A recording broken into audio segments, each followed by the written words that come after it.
মাত্র 3 ঘন্টার মধ্যে আমি 100 পিসের অর্ডার কমপ্লিট করেছি। কি করে এতগুলো অর্ডারটা আমি কমপ্লিট করলাম সমস্ত কিছু ডিটেলসের সাথে শেয়ার করছি। তার জন্য আজকের ভিডিওতে থাকছে প্রচুর টিপস অ্যান্ড ট্রিক্স। একদম কম বাজেটের মধ্যে আমরা কিন্তু কেক তৈরি করে মার্কেটে সেল করতে পারি। এই ক্রিসমাস কিংবা সারা বছরই কিন্তু এই কেকগুলো আমরা বিভিন্ন সময়ে খেয়ে থাকি। তো আজকে যে রেসিপিটা শেয়ার করছি সেটা একদম কমার্শিয়াল লেভেলে। আশা করি ভিডিওটি তোমাদের খুব হেল্পফুল হবে। আমার এই 100 পিস কেকগুলো যাবে একটা ট্রাস্টে, সেখান থেকে বিভিন্ন মানুষের মধ্যে ডিস্ট্রিবিউট হবে। তারা আমার কাছ থেকে কিন্তু 30 টাকা পিসে কিনছে। এর মধ্যে আমার মোটামুটি প্রফিট আছে। খুব একটা প্রফিট আমি এই কেকগুলোর উপর করি না। প্রতি বছরই ওরা আমার কাছ থেকে এই কেকগুলো নিয়ে থাকে। ওরা বলে দেয় একটা কম বাজেটের মধ্যে এইভাবে কেকগুলো আমাকে রেডি করে দিতে হবে। টোটাল 100 পিস কেক রেডি করার জন্য আমাদের এখানে লেগেছে 60খানা ডিম, আর তার সাথে আমাদের ময়দা লেগেছে এখানে 60 × 40 গ্রাম। তোমরা করে নেবে, মানে 2 কেজি 400 টাইপের এরকম ক্রিম ময়দা লেগেছে, আর 2 কেজি 400 আমার লেগেছে চিনি, আর এখানে তেল লেগেছে 1 কেজি 800 গ্রাম। এইভাবে আমি কেকের মেজারমেন্টটা করে নিয়েছিলাম। এরপর আসা যাক আমরা ব্যবহার করছি একটা ডিমের কত গ্রাম ময়দা, কত চিনি, কত তেল লাগবে। Oil based tea time cake আমি রেডি করছি। তার জন্য এখানে একটা ডিমে আমরা ব্যবহার করব 40 গ্রাম ময়দা, 40 গ্রাম চিনি আর 30 গ্রাম তেল, কিংবা তোমরা মেল্টেড বাটারও ব্যবহার করতে পারো। তার সাথে আমরা দিয়ে দেবো 2 গ্রাম বেকিং পাউডার আর 2 গ্রাম করে ভ্যানিলা পাউডার, 1 গ্রাম দেব আমরা এখানে বেকিং সোডা। কেক জেল আমি এখানে ব্যবহার করেছি, কেক জেলও আমি 1 গ্রাম করে ব্যবহার করছি। প্রতিটা কেকের ক্ষেত্রে কিন্তু আলাদা আলাদা মেজারমেন্ট থাকে। তো এখানে আমি সমস্ত ইনগ্রিডিয়েন্টসগুলো মেজারমেন্ট করে নিচ্ছি। যখন অনেকটা বাল্কে আমাদের অর্ডার আসে তখন কিন্তু কোনো প্রকারে কিন্তু কাম মেজারমেন্ট করে আমি একদমই ঠিকঠাক পাই না। তার জন্য আমি সবসময় ওয়েট মেশিনে মেজারমেন্ট করে নিই। এখানে সমস্ত ইনগ্রিডিয়েন্টস আমাদের মাপা হয়ে গেছে। চলো একটা বাটির মধ্যে আমি প্রথম 6টা ডিম নিলাম। প্রথম ব্যাচে আমি 6টা ডিমের কেক রেডি করব।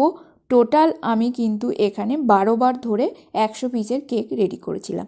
যদি তোমাদের কাছে বড় ওটিজি থাকে তাহলে কোনো ব্যাপার না, তোমরা 2 থেকে 3 বারে কিন্তু কেক রেডি করতে পারবে। আর এখানে আমি নিয়েছি আমার স্ট্যান্ড মিক্সচার 8 লিটারের ইনালসা কোম্পানির। যেহেতু অনেকটা অর্ডার, আমি হ্যান্ড মিক্সচার দিয়ে কিন্তু বিট করতে পারবো না, এটা আমাদের হাত অনেকটাই ব্যথা হয়ে যাবে। আর এই মিক্সচারটা কি হয়, আমি ডিমটা ফ্যাটাতে থাকলো ততক্ষণে আমি অন্য কাজও করে নিতে পারবো। আর এই সময়টা কেকের অর্ডার এতটাই থাকে যে হ্যান্ড মিক্সচারে কাজ করার থেকে স্ট্যান্ড মিক্সচারে কাজ করাটা আমার খুব বেটার মনে হয়। যদি তোমাদের কাছে স্ট্যান্ড মিক্সচার না থাকে তোমরা ইলেকট্রিক হ্যান্ড বিটারের সাহায্যে বিট করে নাও, কোনো অসুবিধা নেই। এরপর আগে ডিমের মধ্যে আমি এসেন্স অ্যাড করলাম, plum essence, milk essence and vanilla essence. এসেন্সগুলো অ্যাড করে ডিম ফ্যাটালে কি হয়, ডিমের মধ্যে যে আঁশটে গন্ধটা সেটা কিন্তু সম্পূর্ণ রিমুভ হয়ে যায়। এরপর চলো আমরা কতটা পরিমাণে এসেন্স ব্যবহার করব একটা ডিমে। এখানে আমরা প্লাম এসেন্সটা একটু বেশি পরিমাণে ব্যবহার করব, মানে একটা ডিমে কিন্তু আমরা এখানে ব্যবহার করব হাফ টিএসপি। আর ভ্যানিলা আর মিল্ক এসেন্সটা আমরা 1/4 টিএসপি করে অ্যাড করব। প্রথমে ডিমটা আমরা হাই স্পিডে একটু বিট করে নেব 30 সেকেন্ডের মতো। তারপরে আমরা চিনি অ্যাড করব। চিনিটা তোমরা চাইলে গুঁড়ো করেও দিতে পারো, আবার দানা চিনিটা ব্যবহার করতে পারো। চিনি যদি বেশি মোটা হয় তাহলে কিন্তু আমি প্রেফার করব চিনিটাকে তোমরা গুঁড়ো করেই ব্যবহার করো, তাহলে আমাদের ডিমের ফোম আর চিনিটা কিন্তু খুব তাড়াতাড়ি বিট হয়ে যায় আর চিনিটা খুব তাড়াতাড়ি গলেও যায়। এরপর আমাদের বেঁচে যাওয়া চিনিটুকু সব দিয়ে দেবো, দিয়ে এর মধ্যে আমরা দেব 1 table spoon mixed fruit jam. যদি তোমাদের কাছে মিক্সড ফ্রুট জ্যাম না থাকে মিক্সড ফ্রুটের এসেন্সটাও ব্যবহার করতে পারো। এখানে আমরা একটা ডিমে হাফ টিএসপি করে মিক্সড ফ্রুট জ্যাম ব্যবহার করব। তারপরে দিয়ে দিলাম একটা ডিমে 1 গ্রাম, মানে আমি এখানে 6টা ডিম নিয়েছি, মানে 6 গ্রাম কেক জেল। এরপরে চলো তোমাদের একটু দেখাই আমাদের কেক জেলটা কেমন দেখতে হয়।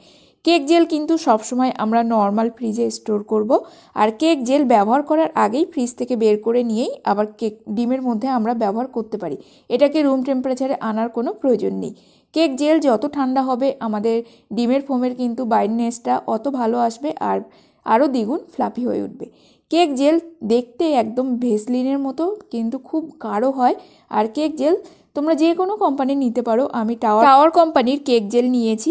এরপর চলো বন্ধুরা দেখে নিই আমাদের চিনিটা কত কি মেল্ট হয়েছে। যদি চিনিটা সম্পূর্ণ মেল্ট হয়ে যায় তাহলে এর মধ্যে আমরা ব্যবহার করব তেল। এখানে আমার চিনিটা একটু মেল্ট হতে বাকি আছে, তার জন্য আমি আবারও মিক্সচারটা অন করে দেবো একদম হাই স্পিডে। এরপর এর মধ্যে আমরা দিয়ে দেবো রিফাইন তেল। রিফাইন তেলের বদলে কিন্তু তোমরা মেল্টেড বাটারও ব্যবহার করতে পারো, তখন আমাদের কেকের দামটা একটু বেশি হয়। তেল দেওয়ার পর আমরা হাই স্পিডে বিট করে নেব, তারপর আমরা মিক্সচারের স্পিডটা কম করে দেবো। এই সময় আমরা দেব ময়দা।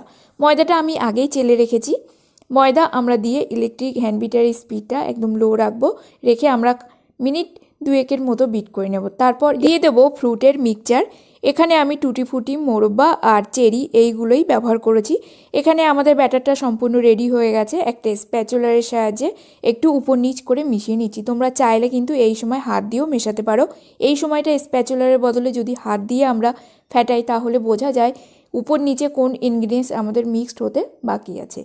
এরপর আমি এখানে নিয়েছি একদম ছোট সাইজের অ্যালুমিনিয়াম ফয়েলের ট্রে। এই কেকগুলো বেক হওয়ার পর এক একটা কেকের আমাদের ওয়েট হয় 180 থেকে 200 গ্রাম, কারণ এখানে কিন্তু আমরা অতিরিক্ত পরিমাণে ড্রাই ফ্রুট বা টুটি ফুটি ব্যবহার করিনি। প্রতিটা মোল্ডে আমরা অল্প অল্প করে ঢেলে নেব। তোমরা চাইলে মেপে মেপে ঢালতে পারো, আমি একটা আন্দাজ মতো নিয়ে নিলাম। এখানে প্রথম ব্যাচে আমি টোটাল 9টা কেক বেক করব, মানে আমাদের 6টা ডিম দিয়ে এখানে টোটাল 9টা কেক রেডি হলো। তো এখানে আমি কিছু বেক করব ওটিজিতে আর কিছুটা বেক করব আমাদের মাইক্রো ওভেন কনভেকশন মুডে। এখানে আমার কেকগুলো নেওয়া হয়ে গেছে। এরপর চলো বেক করি।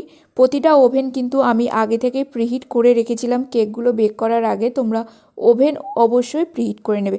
যদি তোমরা এই ধরনের কেকগুলো বাড়িতে বানিয়ে খাও, ওটিজি বা কনভেকশন যদি কোনো কিছুই না থাকে, তা তোমরা কিন্তু গ্যাস ওভেনে কড়াই কিংবা প্রেশার কুকারের মধ্যে বসিয়ে বানাতে পারো। তো একটা ব্যাচ আমি রেখে দিলাম ওটিজিতে, বাকি 3টে কেক আমি রাখবো কনভেকশনে। এটাও আমি 160 ডিগ্রি টেম্পারেচার রাখবো। এই কেকগুলো বেক হতে আমাদের সময় লাগবে 30 মিনিট। 30 মিনিটের মধ্যে কিন্তু কেকগুলো খুব সুন্দরভাবে রাইজিং হয়ে যাবে। একটা কথা মনে রাখবে, এই কেকগুলো কিন্তু অনেকটা ফুলে ওঠে যখন আমরা মোল্ডের মধ্যে ব্যাটার দেব। একটু অল্প পরিমাণে দেব যাতে ফুলে উঠে পুরো মোল্ডটাই ভরে থাকে। এই ধরনের কেকগুলো যদি মোল্ড ছাড়া এক্সট্রা ফুলে ওঠে তখন কিন্তু দেখতে ভালো লাগে না। তো এখানে প্রথম ব্যাচের কেকগুলো আমার রেডি হয়ে গেছে। তারপরে টোটাল আমি এখানে 20 পিস রেডি করে নিয়েছিলাম। এরপর রেডি করছি আমাদের লাস্ট ব্যাচের কেক। তো আজকের ভিডিওটি কেমন লাগলো বন্ধুরা অবশ্যই কমেন্ট করে জানিও। আর যারা একদম লো বাজেটে কেক বিজনেস করতে চাইছো, এইভাবে কিন্তু সারা বছর কেক ব্যবসা করতে পারো। আর এই কেকগুলোর মধ্যে তোমরা 2 রকমের প্রিজারভেটিভ দিলে 1 মাসের মধ্যে কিন্তু কেকগুলো কোনো প্রকারে খারাপ হবে না। এখানে তোমরা সরবিক অ্যাসিড আর ক্যালসিয়াম প্রোপোনেট এই ধরনের তোমরা প্রিজারভেটিভগুলো ব্যবহার করতে পারো। যে কোনো কেকের ম্যাটেরিয়াল শপে কিন্তু এই ধরনের প্রিজারভেটিভগুলো পাওয়া যায়। এখানে যে আমি লাস্ট কেকটা রেডি করছি তার উপরে দেখো একটু কিছু কালার আমি ব্যবহার করেছি যাতে উপরের কালারটা খুব সুন্দর আসে। তো এখানে টোটাল আমি একটু রেড আর একটু ইয়েলো কালার দিয়ে একটা টুথপিকের সাহায্যে একটু নাড়িয়ে নিলাম। একটা দেখতে ফুলের মতো লাগছে উপরটায়, এটা একটা সৌন্দর্য বাড়ানোর জন্য আমি করে নিলাম। এরপর আমি কেকগুলো আজকের কেকটা যেহেতু অয়েল বেসড প্লাম কেক, তার জন্য আমি প্লাম এসেন্স ব্যবহার করেছি। যদি তোমরা সারা বছর কেক বিজনেস করতে চাও তাহলে এখানে শুধু ভ্যানিলা আর মিল্ক এসেন্স এই 2 প্রকার এসেন্স দিলে হয়ে যাবে। আর এখানে তোমরা মিক্স ফ্রুট জ্যাম আর টুটি ফুটির মিক্সচারটা অ্যাভয়েড করবে। তাহলে আমরা কিন্তু এই কেকটা সারা বছর বানিয়ে বিক্রি করতে পারবো। আর কেকটা তোমাদের যত খরচ হবে সেই হিসাবে কিন্তু পার পিস দাম ফেলতে পারো। তো এখানে আমি টোটাল তোমাদের 50 পিস রেডি করেই দেখাচ্ছি। বাকি 50 পিস আমি অফ ক্যামেরায় রেডি করে নিয়েছিলাম। এরপর চলো এই কেকগুলো হয় তোমরা প্লাস্টিক র্যাপিং করে নিতে পারো বা বিভিন্ন ধরনের বক্স পাওয়া যায়। এখানে আমি একদম কম বাজেটের মধ্যে বক্স ব্যবহার করব। এই বক্সগুলো আমার 7 টাকা পিস পড়ে। এই কালার বক্সগুলো আমি ব্যবহার করব না। এখানে আমার 1 টাকা থেকে 1.5 টাকা দামে যে বক্সগুলো পাওয়া যায় সেইগুলোই ব্যবহার করব। যদি এই কেকগুলো তোমরা সেল করো তাহলে 50 থেকে 60 টাকা কিন্তু এনাফ। আমি কেকগুলো যেহেতু একটা ট্রাস্টে দিচ্ছি তার জন্য আমি 30 টাকা পিসে সেল করেছি। তো আজকের মতো ভিডিওটি এখানেই শেষ করছি। দেখা হবে নতুন একটা পর্বে। ততক্ষণ সবাই ভালো থাকবে, সুস্থ থাকবে আর রেসিপিটা অবশ্যই কিন্তু বাড়িতে ট্রাই করে